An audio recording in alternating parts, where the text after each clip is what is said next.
E aí, velers? Me digam, vocês estavam com saudade da sua dose de inspiração quinzenal, não é verdade? Começa agora mais um Vale do Suplício, o meu, o seu, o nosso Vale do Suplício. Meu Deus, Silvia, que empolgação, garota! Por acaso o seu MVP foi aprovado? Você conseguiu um funding milionário de uma venture capital? Olha, eu tenho que dizer, isso aconteceu sem você saber, Dri. Queria que fosse verdade, sabia? Esse é o tipo de coisa que eu gostaria que fosse verdade. Mas eu sei que não é, porque eu sou a responsável financeira pela empresa. Isso não teria acontecido sem passar por mim. E eu vou aproveitar essa falta de alegria, né, de boa notícia financeira, para começar uma lamúria aqui. Essa lamúria que a gente tem no nosso quadro Desver, coisas que eu preferia ter desvisto, que ela é bem específica e bem particular da minha vida.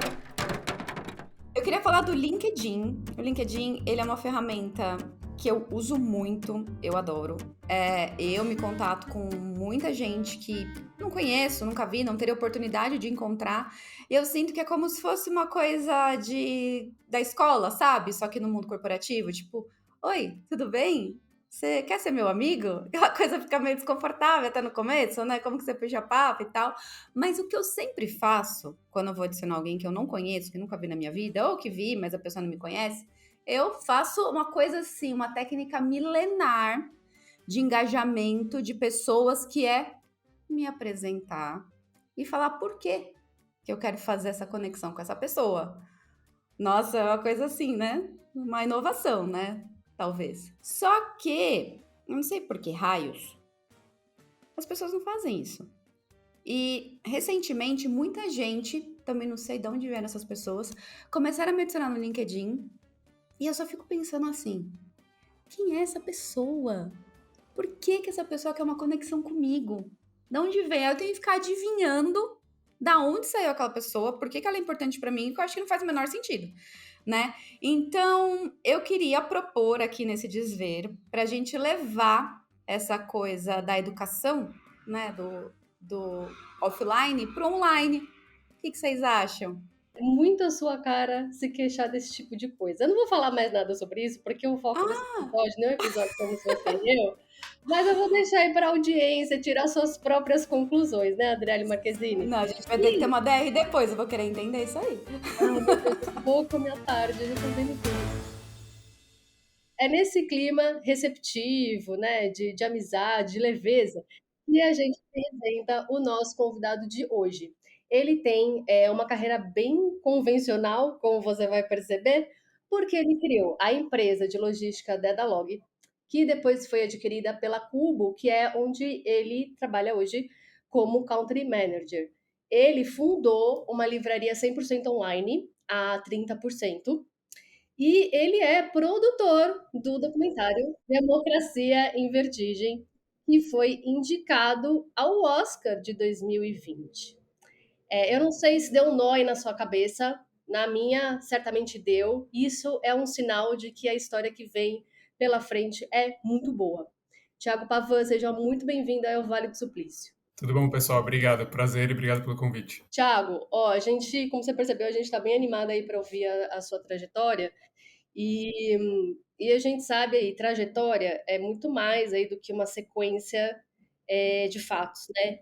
E é por isso que eu começo de uma maneira pouco convencional aí, que é querendo saber quais são as suas constâncias entre tantas mudanças, sabe? Aquelas coisas, aqueles valores que você não muda e nunca mudou. Essa trajetória errante, digamos assim, ela tem, obviamente, o que eu considero um berço de privilégio por trás. A gente nunca pode deixar de esquecer as desigualdades econômicas sociais que sempre existiram. Então, eu tive, digamos assim, o privilégio de, enfim, nascer numa família de classe média.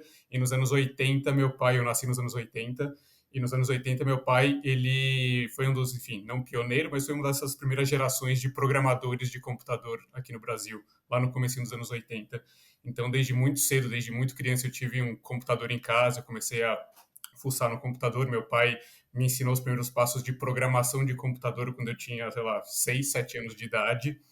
E essa, digamos assim, essa habilidade muito jovem, muito pequeno de, né, criar esse raciocínio lógico, aprender a criar ferramentas de computador por conta própria, aguçar esse sentimento de engenharia, digamos assim, logo cedo, eu acho que é uma situação, é uma formação, digamos assim, de caráter e de especialidades técnicas, não sei o que, que eu acho que é a base de tudo que aconteceu daqui desde aquela época para cá. Então, ter, enfim, fundado a livraria, ter ido para o Oscar com o filme como produtor executivo, fundar uma startup de logística, vender essa startup, que aliás é uma história interessante, via LinkedIn. Essa venda da startup meio que aconteceu dentro do LinkedIn. Ô, Então, louco! é, Ele se apresentou para você quando foi se oferecer para comprar sua empresa? Ou você se não, apresentou quando você foi vender? então, na verdade, foi, enfim, o LinkedIn, eu acho que é uma, né, que eu acho que é essa plataforma onde eu me considero uma pessoa introvertida, não extrovertida, e no LinkedIn, para mim, é um palco de teatro, né? Você veste uma máscara completamente diferente da sua máscara do dia a dia, diária, da máscara com a sua família, com seus amigos, e lá, né, tem a máscara do empreendedor, a máscara do sucesso, a máscara do struggle diário, essa coisa toda. E, sei lá, acho que em 2022, não, 2021, no fim de 2021, a gente estava crescendo aqui no Brasil com a Dedalog e o Brian lá com a Cubo no México e na Colômbia também estava crescendo. E a gente estava, enfim, acho que simultaneamente os dois mapeando essas startups de logística na América Latina. E a gente, obviamente, fazendo as nossas postagens, reivindicando uma posição de destaque no seu país, da sua empresa, como é que a gente estava sendo bem sucedido, etc. A gente começou a comentar nos posts de um de outro, no post, que legal que vocês estão construindo aí no México, ele, que legal que vocês estão construindo aí no Brasil, não sei o quê, e diferente, a trajetória das duas empresas foi muito diferente, né? A gente começou numa trajetória Dedalog bootstrap, né? Sem financiamento externo. A Cubo, o Brian é um empreendedor em série, era, sei lá, quarta, quinta startup dele, com venture capital por trás. Provavelmente uma expansão agressiva nos planos iniciais dele. 2 meses depois dessa interação, comentando o post um do outro, ele me mandou uma mensagem privada no LinkedIn, depois de ter me adicionado alguns meses antes, e falou: Putz, eu queria conversar com você para entender o que vocês estão fazendo aí. A gente conversou e ele tem esse perfil, né, uma das coisas que eu gosto muito do Brian, um perfil, né, de tomar decisões muito rápido e ir a fundo. A gente fez uma reunião, provavelmente 3 dias depois veio uma proposta, uma semana depois de negociação a gente já entrou, já acertou os detalhes e 2 meses depois a gente já tinha virado o Cubo Brasil. Meu Deus, O LinkedIn foi o catalisador, digamos assim. foi o Tinder de vocês, né? Exato, Gente, bem exatamente. resumir história, né, mas a gente não vai deixar você deixar no resumido, viu. A gente vai Tá certo. Thiago, porque, assim, uma coisa me deixa muito curiosa mesmo, assim, que a gente começa a entender um pouco do seu gosto, da sua motivação, da sua, né, da sua dedicação também ao empreendedorismo. Mas, cara, mas não dá para não considerar que ter atingido, primeiro, né, trabalhar no cinema, geralmente quem trabalha com cinema é um negócio muito sedutor, as pessoas gostam, amam trabalhar com isso, é muito legal e tal. E ainda mais o estágio que você atingiu, cara, de ter trabalhado para um filme, cara, que foi indicado ao Oscar, assim, isso é muito fora da casinha, né, e é muito sedutor. Por que não se dedicar 100% ao cinema? Boa pergunta. Primeiro que eu tava, né, a carreira enfim, a carreira glamourizada do cineasta, aquilo, né, que começa meio que nos anos 30, 40, com a explosão de Hollywood, né, a carreira do cineasta era sempre muito mais voltada ao diretor ou ao ator, né, são as posições mais glamourizadas, digamos assim, e muito frequentemente voltada para ficção, né, para os filmes de ficção. O documentário, apesar de tá passando por uma crescente muito forte desde os anos 2010, mais ou menos, o documentário sempre foi o patinho feio, com pouquinho dinheiro, feito por poucas pessoas ali, né, não tinha zero desse glamour. É, mas, enfim, no meados de 2007, 2008, o documentário começou a criar essa aura também, principalmente esses filmes da fronteira entre ficção e realidade, essa coisa toda. E só para o pessoal, né, entender um pouco, né, a minha posição no documentário era como produtor executivo ou produtor de forma geral. E num filme como esse, você tem o diretor, que era a Petra Costa, diretora, como se fosse, né, se a gente pensar numa empresa, né, fazendo um paralelo com uma startup, por exemplo. O diretor do filme, né, a Petra, funcionava meio que como o CEO, que dava meio que a visão, né, o CEO e o CMO de forma concomitante. Era a pessoa que tinha a visão criativa, era a pessoa que tinha, né, a visão e a capacidade de direcionar os esforços operacionais para um objetivo fim, que era produzir esse filme de 2 horas de duração. E eu, como produtor executivo, funcionava meio como o COO. Eu era quem pegava essa visão dela e operacionalizava financeiramente e executivamente, né, transformando isso em orçamento, em contratação de times, em negociação com Netflix, né? O filme acabou sendo vendido para o Netflix e virou o primeiro original do Netflix aqui no Brasil. E ainda mais fazendo um filme sobre política aqui no Brasil, o glamour era negativo, né? Era ir para Brasília de ônibus acompanhando uma comitiva, passar 3 dias em seguida acampado lá, gerindo equipes de gravação. A gente foi um dos filmes que mais gerou material de arquivo na história do cinema brasileiro. Foram mais de.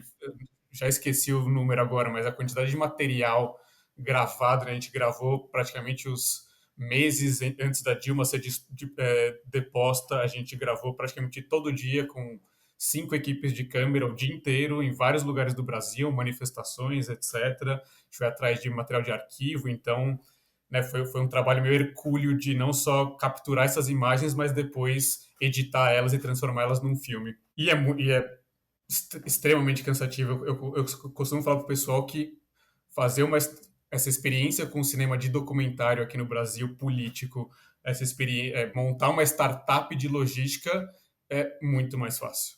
Muito mais Resposta à minha pergunta. Então você foi tirar férias, né? Você foi Eu fui trabalhar. tirar um pouco de férias, porque o cinema me esgotou de uma forma que. E também, coincidentemente, a gente voltou do Oscar de Los Angeles em fevereiro de 2020. Semanas depois teve o lockdown, o cinema praticamente parou de existir, né? Não dava mais para gravar na rua, não dava mais para financiamento, zerou completamente. Então foi meio que apesar de que eu já tinha certeza que eu já ia interromper essa carreira, entre aspas, no cinema, a pandemia foi só uma coincidência. Apesar de que teria acelerado a minha saída se eu não estivesse pensando em sair. É uma interrupção definitiva? Não sei, boa pergunta. Hoje em dia, sim, eu tenho essa trajetória essa trajetória errante. Eu acho que é muito. Eu tenho esse perfil muito claro de que eu me entedinho muito rapidamente com as coisas. A partir do momento que uma função, um trabalho, alguma coisa assim, ele, passados 6 meses, ele está muito igual ao que era 6 meses atrás, o dia a dia não muda em praticamente nada, é um motivo essencial para eu falar, meu Deus, eu não aguento mais fazer isso, não aguento mais morar nessa casa, não aguento mais ir para esse endereço todo dia, não aguento mais responder os mesmos e-mails, não aguento mais isso e aquilo. Então eu tenho esses ciclos, digamos assim, criativos, onde eu gosto do 0 a 1, né? Eu gosto do virgem que precisa com sofrência ali explorar e entender como são as possibilidades. A hora que o negócio começa a entrar nos eixos e começa a dar certo, para mim é um momento que eu fico chateado e não gosto mais do. Tiago, eu vou precisar te perguntar. Ai, Sim. Valers, me desculpem. Qual o seu signo? Sagitário. Ai, nada a ver com o que eu achei que é. Eu não entendo nada, eu só entendo do meu. Tá, E do da Sil por questão de sobrevivência. Eu sou de Gêmeos, isso é uma boa. característica de Gêmeos. Tá, E a Sil, que é peixes, que esquece a mochila. Eu sei essas ok. coisas. Nossa, você tem bastante tempo sobrando no episódio para falar de cultura de ciência, né, Adriana? Ai, desculpa! Eu não resisti, foi mais forte do que eu. Ô, Thiago, mas me conta, agora seu tempo é totalmente dedicado a cubo. Hoje em dia, sim, totalmente, já há alguns anos é totalmente dedicado a Cuba. A gente está nessa fase ainda, principalmente aqui no Brasil, de crescer time, entender como é que o mercado funciona, abrir novas frentes. Tá? A gente está nessa fase super, super, super legal ainda. Ah, ainda não tá desanimado, né? Ainda não. Esse dia vai chegar, uma certeza que eu tenho, né? Conforme você vai amadurecendo, você sabe que esse dia vai chegar. Então você já meio que se prepara você se prepara fazendo várias coisas para. Você sabe que esse dia vai chegar, não é impossível. Eu não tenho essa característica de eu vou ficar os meus próximos 30 anos na Cubo, com certeza não. Eu tava dando uma olhadinha no seu LinkedIn e você, né, você fala que a Cuba ela quer disruptar a indústria de tecnologia na América Latina. Eu queria entender como que é isso, qual que é a inovação que a Cubo traz. A gente é uma Logitech, né, uma empresa de logística e tecnologia. Então, digamos assim, a poção mágica que a gente quer, que a gente trouxe e que a gente começou a fazer aqui no Brasil é essa junção entre tecnologia, automação e logística, uma coisa que me atraiu muito para começar a Dedalog e virar Cubo.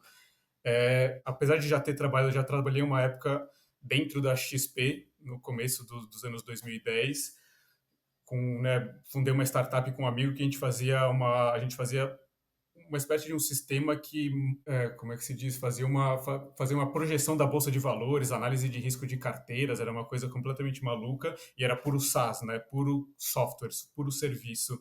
Eu nunca me atraiu muito, né? A gente vê todas essas startups famosas são praticamente várias puro SaaS, puro serviço e tecnologia, puro software. E eu sempre gostei da complexidade do mundo real, sempre fui super tecnologia, mas sempre essa junção entre o mundo real, operação, chão de fábrica, movimentar mercadoria, que seja, e a tecnologia disruptiva que facilita a economia real, digamos assim, né? Então isso sempre me atraiu muito.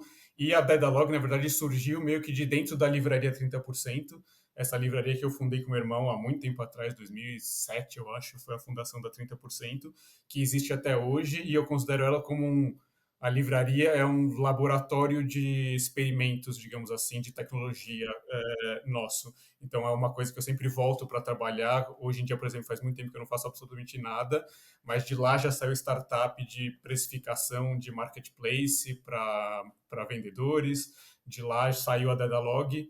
Então a gente percebeu ao longo dessa carreira da 30%, que foi a primeira loja a vender dentro da Amazon, quando a Amazon chegou no Brasil em 2014, 13, 14, a Amazon veio, só vendia livro. Em 2017 abriu o marketplace para livrarias venderem só livro dentro da Amazon. A gente foi uma das primeiras livrarias ali dentro da Amazon, fez a integração.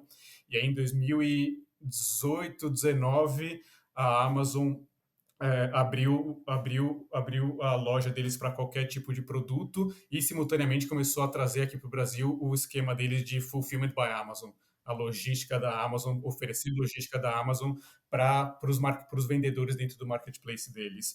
E a gente foi meio que escolhido como o primeiro cliente e o teste para lançar esse FBA da Amazon aqui no Brasil.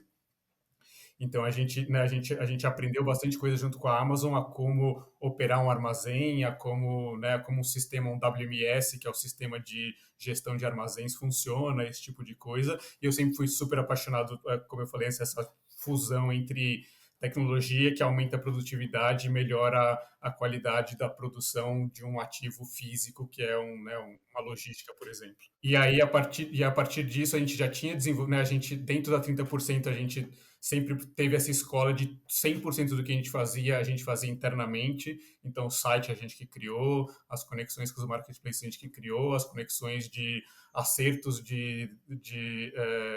acertos de consignação, enfim, um vocabulário super específico do mercado de livreiro, mas acertos de vendas mensais. A gente hoje em dia é um dos únicos ainda que tem um sistema completamente automatizado, que a gente aperta o botãozinho e faz os acertos. Então, 100% do funcionamento da livraria são sistemas e softwares criados internamente por nós dentro da livraria. Por que 30%? A livraria chama 30%? A 30% em 2007, quando a gente fundou, como tradicionalmente a gente fundou com R$0, então era simplesmente eu e meu irmão fazendo as coisas por conta própria, e então a gente tinha zero orçamento de marketing, digamos assim, então a gente falou, era comum, e a gente sempre foi leitor assíduo também, a gente, como classicamente se diz no Brasil, que o livro é muito caro, é inacessível, os preços são muito caros, apesar de que eu discordo um pouco dessa vertente, né? A gente que ganha pouco, a renda brasileira que é muito baixa, não é o livro que é caro, e a gente optou por fazer, o que a gente tem zero marketing, ninguém conhece a gente, o que a gente pode fazer? A gente acha livro super caro, vamos dar 30% de desconto em todos os livros que a gente vende, e esses 30% é a nossa taxa de marketing, é o nosso custo de marketing. Então, Quando a gente fundou, a gente dava 30% de desconto em todos os livros que a gente vendia. Quando o Thiago já falou algumas vezes, Valer, que está nos ouvindo e nos vendo, da trajetória errante. E eu até fiz uma cola aqui para vocês entenderem como é que funciona esse caminho dele. Então, você cursou engenharia elétrica na USP, né, Thiago? Sim, Fez um curso de administração de negócios na Latitude e um programa de supply chain e logística no MIT. Isso. Isso que tem no LinkedIn, né, foi o que eu consegui de lá. Aí você comentou do que você começou a desenvolver, né, em Python, aí tem a livraria online e tal. Tudo esse caminho do que você traçou da logística, para mim ele fez todo sentido, fechou na minha cabeça. Mas você, virou diretor de fotografia e produtor executivo. Que momento que teve esse? tá. Eu me considero, digamos assim, um humanista, bebo muito das fontes, sei lá, do iluminismo do século XVIII, XIX. Então eu tenho, né, por ser um bom leitor também, digamos assim, eu gosto de, né, ler bastante coisa sei lá, de administração, sou apaixonado por finanças, por exemplo, por, né, corporate finances, por exemplo, por engenharia, e muito também por, né, nos anos 2000, por exemplo, depois de sair da faculdade, eu cursei engenharia lá na USP, não sei como é que tá no LinkedIn, mas eu não acabei, eu sou um dropout da engenharia. Basicamente, saí da engenharia porque isso, os 3 anos de engenharia lá na Poli, na USP, foi o suficiente para virar tudo a mesma coisa, eu não tenho a menor paciência para continuar com o curso, e foi nesse momento que eu saí e comecei a livraria. E nessa época da livraria eu tinha um interesse muito grande por fotografia, por artes, esse tipo de coisa. Sempre estudei bastante filosofia também, filosofia, né, renascentista, sempre foi um interesse grande. Então, dessas leituras, esse tipo de coisa, por essa errância, por esse anseio de começar do zero coisas novas, né? Começar do zero, como é que se tira uma boa fotografia, como é que se tirava fotografia, Geraldo de Barros nos anos 40, 50 em São Paulo, a história da fotografia. Quando eu pego uma coisa para fazer, tem que pegar de verdade. Você começa do zero, vai ver toda a trajetória histórica desse tipo de coisa. Então, essa atração por essas coisas é muito mais essa atração por coisas complexas e começar do zero e entender o arcabouço teórico e prático e tentar fazer, o que acaba rápido. Nunca mais tirei fotografia na vida. Nossa Então, senhora. são alguns conhecimentos acumulados e perdidos ao longo dessa trajetória. Não sei se é uma coisa boa ou não, pois é. Não sei se tem algum fundo vitamínico, alguma falta de vitamina, mas é alguma coisa assim. Mas você curte, né? Você tá feliz, né? Tá tudo bem. Então tá bom, então que bom. Não faz mal pra ninguém. Thiago, pelo que você diz, você curte muito esse negócio de ter muita autonomia, né, sobre tudo que você tá fazendo, né? Só que aí, depois de tudo, veio a aquisição, né? A Cubo que comprou a Dedalog, que foi a empresa, enfim, que você é fundador, sua própria. A gente sabe a diferença disso, né? De ser nossa empresa e depois que, enfim, ela é comprada, a gente sabe que muitas carreiras mudam aí, né?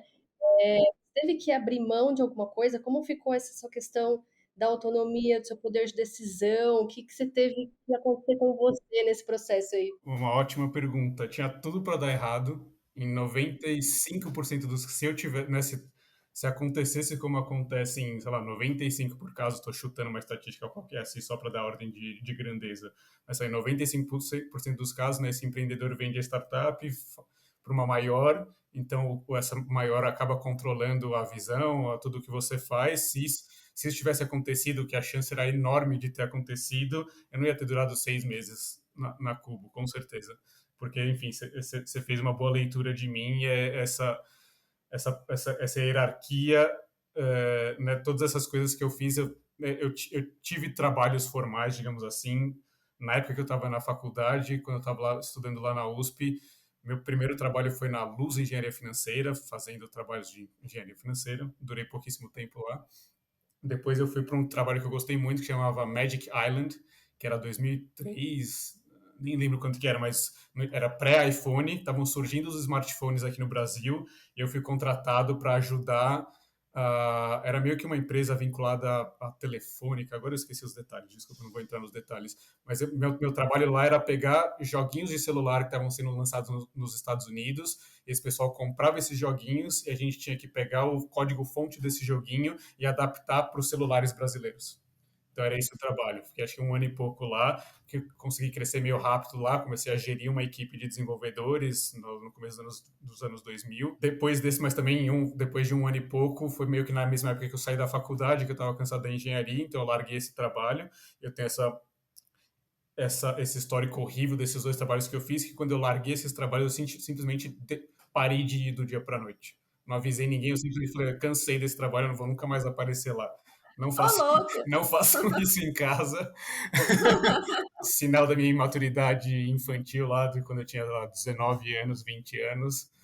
Mas desde então eu nunca tive um trabalho relativamente formal, onde eu era, né, era CLT, tinha carteira aprovado, que, enfim, é um privilégio altíssimo, que 99% da população não tem. Então não sou exemplo de absolutamente nada. Não quero que me tomem como o sucesso, porque a realidade é completamente diferente. Então, sim, mas o que eu quero dizer é essa leitura que você fez de que eu sou péssimo em lidar com hierarquia e em ter alguém me direcionando para o que eu tenho que fazer. Pautou a minha vida inteira e a Cubo tinha tudo para dar errado, mas por uma sorte ou alinhamento dos astros, o que quer que seja, a Cubo e o Brian, principalmente o CEO, tem um perfil super compraram a Dedalog, ó, vocês estão fazendo o que vocês estão fazendo aí super bem, vocês têm autonomia total, segue o barco, continua fazendo o que vocês estão fazendo. E é basicamente por isso que eu estou aqui até hoje. Ô, Thiago, e lá no seu LinkedIn também, além de disruptar o mercado de logística da América Latina, né, tem a nominação ao Oscar, né? Porque se eu tivesse nominada ao Oscar, eu faria a mesma coisa, estaria em tudo, inclusive em todos os lugares, né? Faria uma tatuagem nominada ao Oscar, para não ficar dúvida. Mas, assim, eu imagino que um reconhecimento desses, ele seja um grande abridor de portas em cenários muito menos óbvios, como de logística, por exemplo. Isso acontece? Sim, não sei se abrir porta é a palavra certa, porque, enfim, geralmente a gente não, mas geralmente né, eu não uso isso como um fator de abertura de portas, mas com certeza tem um peso grande. A hora que uma frestinha da porta está aberta, essa credencial você consegue chutar a porta. Você joga ela assim, né? Ó. Exato. Então, enfim, até quando você está fazendo fundraising, por exemplo, que você está fazendo com, né, nos pitch decks que a gente montava, né, lá na Dedalog, depois de algum tempo, meses antes de ser vendido para Cuba, a gente ia tentar provar o caminho de fundraising de VC, de venture capital. Então, a gente já tinha montado um pitch deck, etc. Então, tinha um slide lá, obviamente, que eu vendia meu peixe falando dessa trajetória do Oscar. E isso mudava a conversa, né? Porque no começo da conversa com o venture capitalist lá, você vai, enfim, falando qual que é a sua ideia, super incipiente a sua empresa, tem, né, tração, não sei o quê. Mas na hora que você mostrava essa credencial, principalmente quando se fala com um venture capitalist americano, né, que o Oscar, a gente acha super legal, mas para eles né, por Hollywood ter esse peso no imaginário super forte, para eles né, a pessoa que passou nesse meio de celebridades ganha um outro patamar, né? Inclusive você pode até aplicar para um green card americano lá por ter demonstrado excelência criativa e técnica, então você pode ganhar um green card para mudar para lá a qualquer momento, esse tipo de coisa. Então, obviamente, para eles tem um peso super grande. Então, abrir porta não abriu, mas a hora que a frestinha estava aberta e mostrava isso, mudava a conversa, com certeza. É uma credencial que muda tudo. A gente tá aí bem próximos aí do final, Thiago. E assim, quando a gente é criança, perguntam o que a gente quer ser quando crescer, né? E eu vou fazer uma pergunta bem inocente para você também, mas agora, assim, a gente crescidos, filhos dos anos 80, o que você ainda não fez, tem vontade de fazer na sua vida profissional? Tem alguma coisa em vista já? Quando eu era pequeno, minha mãe sempre conta, meu sonho de pequeno era ser pizzaiolo. Não, não, não tive prazer ainda de ser adoro pizza, mas não, acho que esse sonho ficou na infância. Tem um milhão de coisas que eu quero fazer ainda, principalmente agora eu estou num momento muito, né, a inteligência artificial é um divisor de águas gigantesco, tanto na parte de... Né, eu tenho ficado muito preocupado ultimamente nessa, né, no impacto da inteligência artificial no desequilíbrio ou no reequilíbrio, né? A gente está num momento crucial de tomar, como aí eu estou falando, né? Estou viajando na maionese e fazendo um discurso para o mundo inteiro, né? Nesse momento de, virei político agora. Nesse momento de decidir e encaminhar a inteligência artificial para ser o grande concentrador de riquezas e gerador de completas de desigualdades sociais e econômicas para o mundo inteiro, ou o contrário, é possível também. A gente está nesse momento agora de encruzilhada, digamos assim, que os dois caminhos ainda, digamos assim, são possíveis. Tanto no impacto para né, aquecimento global, para políticas públicas, esse tipo de coisa. Então, uma das coisas que eu quero muito fazer, não sei se em breve, mas daqui a alguns anos, é conseguir pensar e criar alguma coisa dessa conversão entre tecnologia, inteligência artificial e principalmente políticas públicas de trazer de volta o equilíbrio climático e financeiro, digamos assim, de riqueza mundial de volta para os eixos. Bela resposta. Nossa, eu jamais conseguiria dar uma resposta tão clara assim. Ó, e você, eu tenho certeza que não vai ter problema nenhum com o que vem agora na sequência do episódio, porque agora é aquele momento de sinceridade, de desabafo e, claro, de exposição. Adriele Rosana Marquezine, o palco é seu. Desaprendendo com o exemplo, porque errar é humano. Já repetir o erro. A pior decisão que eu já tomei.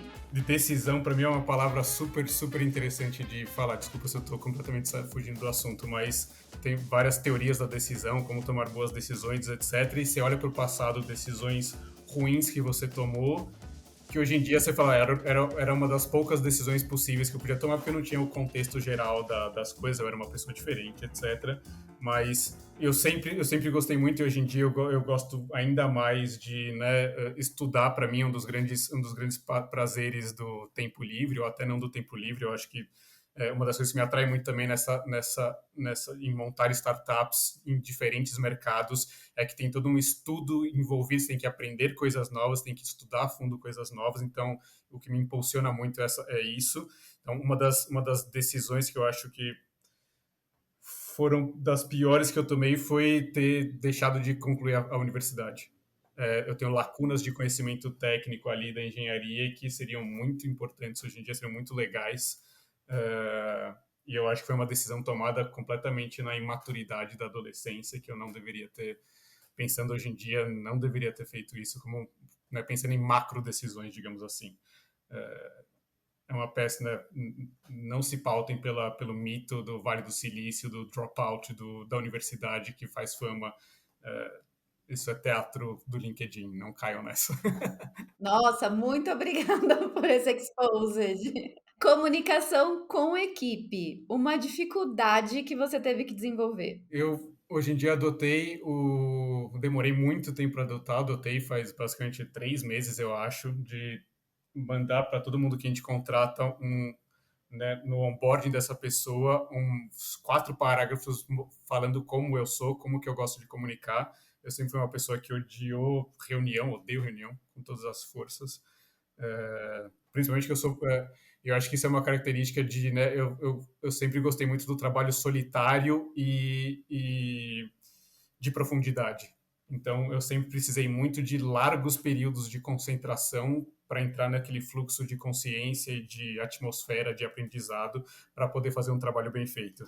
E a hora que você vira o country manager ou gestor de não sei o que, o seu trabalho é basicamente não fazer nada, mas montar a equipe que vai operacionalizar e vai botar aquela mão na massa. Então, eu sempre, no começo, tive muita dificuldade, porque eu precisava muito fazer reuniões para o pessoal. Então, uma coisa que eu tive que aprender com muita dificuldade é conseguir organizar meu tempo, domar o tempo para conseguir separar com muita clareza o que é o tempo que eu tenho que dedicar a essa função de gestão, onde eu tenho que ter um contato próximo com o time, fazer reuniões e trabalhar de forma super abrupta, meia hora aqui, meia hora ali, que é muito ruim para minha concentração. Então, eu nunca sempre tive essa dificuldade em gestionar equipes maiores e entender qual que é o limite entre você executar alguma coisa e você passar a informação de como você quer que execute para outros. Eu sempre fui péssimo nisso. Minha reação é sempre falar, pode deixar que eu faço. E assim, a equipe não cresce, você não vai a lugar nenhum, né? Tiago, um Oscar que eu jamais teria dado. Só me veio, tipo, exemplos de maus empreendedores, por exemplo, que alcançam a fama, alcançam o sucesso. Por exemplo, para mim, um dos exemplos clássicos é o Zuckerberg, da Meta, do Facebook. Né, eu tenho, para mim, redes sociais são uma das invenções mais destrutivas que já inventaram nos últimos anos. Foi para um lado de propaganda de guerra, né, o Cambridge Analytica. Se ninguém nunca viu o filme sobre o Cambridge Analytica e como né, o Facebook, não sei se proativamente ou passivamente, foi usado com muita força nessas manipulações políticas de eleições em várias partes dos países subdesenvolvidos e os desenvolvidos, né? Histórias da Rússia promovendo massivamente anúncios para fazer a sociedade civil americana, a sublevação de etnias, negros contra brancos, isso como uma coisa que foi simulada e foi aumentada pelas redes sociais. Se você entra numa rede social, sei lá, o 9gag, que não sei se a juventude entra hoje em dia, a quantidade de crimes raciais acontecendo ali diariamente é altíssima. Para mim, o Zuckerberg é muito, né, o Elon Musk também, às vezes, né? Então, muito cuidado quando você pega para ler a biografia desse pessoal, tenta mimetizar o que eles fizeram, essa fama que eles conquistam por ter tirado uma empresa do zero até valer um IPO e não sei o que hoje em dia valia um trilhão de dólares, nem sempre colhe os frutos mais éticos possíveis no meio do caminho. Então, para mim, eu preferia que o Zuckerberg não tivesse criado o Facebook. Tiago, a gente chega ao final agora do nosso Vale do Suplício. Muito obrigada por essa conversa. Foi incrível. Eu adorei. O prazer foi meu. Na verdade, porque fica com essa coisa de, ai, tá tudo bem. A gente tinha previsão de terminar esse episódio em 30 minutos. Uhum. A gente falou, vamos deixar, tá muito legal. Fechamos os episódios em 40 minutos, a gente não consegue, por nada, fechar em 30 minutos. Tá. Ai, tão O difícil. sinal foi ótimo, eu só tô falando isso pra te agradecer, Thiago. Obrigado. E você que tá ouvindo a gente, dá 5 estrelas, faz aquelas coisas todas. Compartilhe no WhatsApp. Quando você compartilha, ajuda super no ranqueamento do podcast. E siga a gente em todas as redes sociais. A gente tá no LinkedIn, Instagram, TikTok. E é isso. Menos no Facebook. Facebook, não sei por que a gente não tá cometendo um crime contra pessoas, não sei por que a gente tá lá, né? Pode me mandar mensagem para me adicionar também. Não precisa dizer quem é, fazer cartinha de apresentação. Pode só adicionar. Ah, isso é ridícula. Um beijo, até o próximo Vale. Valeu, gente. Obrigado, pessoal.